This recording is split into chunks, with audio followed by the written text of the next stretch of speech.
çfarë përfaqëson Partia Socialiste sot? Me fjalë tjera, a është Partia Socialiste e Servet Pollumit, dies pasë ndrojet para pak kohe, a është Partia Socialiste e Elisës Spiropalit, a është Partia Socialiste e Edi Ramës, e Belinda Ballukut apo Erion Braçës? Partia Socialiste është ajo që është sot. Pra këto fenomene që për cilët ne po flasim janë nën produkte të këtyre viteve të mandatit ku e ka humbur busullën, nuk është se e ka pas, po e ka humbur.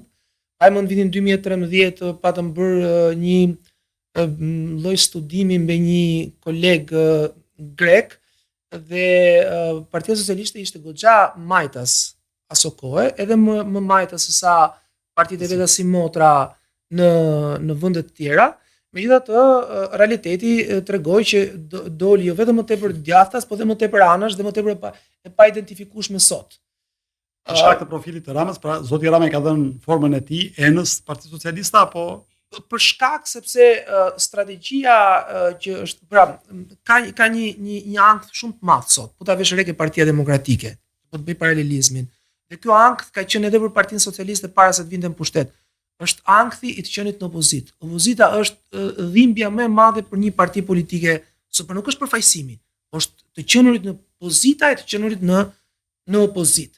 Pse? Sepse di gjithçka identifikon me mënyrën se si ti mundi mbash votuesit e tu të lidhur pas vetes, të cilët nuk identifikohen me ty për shkak të ideve që kanë, por identifikohen me përfitimet që kanë. Kjo vjen edhe për shkak sepse nga ana tjetër ai që është në pozitë të ndërshkon për shkak të identitetit tënd, i cili mund të mos jetë identitet primar.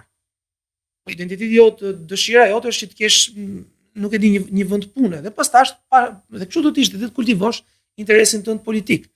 Po ai pikërisht sepse ti ke atë interes politik, të peq nga puna, të pushon nga puna e kështu me radhë, dhe dashje pa dashje në mendjen e një votuesi, ideja është kjo, nëse unë dua të punoj, atëherë duhet që të spostoj. Një fjalë ju po thoni që votën. Nëse Herbert Kitchell, politologu i famshëm hungarez, i cili i klasifikon partitë në parti klienteliste, parti karizmatike dhe parti programatike, në Shqipëri ekzistojnë vetëm partia klienteliste dhe karizmatike, por nuk ka parti të mirëfillta programatike. Edhe partia karizmatike varet nga është parti momentale. Pa ne nuk mund ta themi Berishës. Në Shqipëri janë, jo, flas për partitë e tjera se kemi 140 parti, kemi një kryetar, një parti.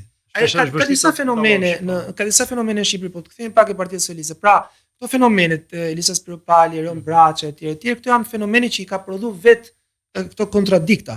Po ta vesh re, ligjërimi i Elisa Spiropalit është i ngjashëm me ato të disa të një pjese teatrale kineze që luhet nga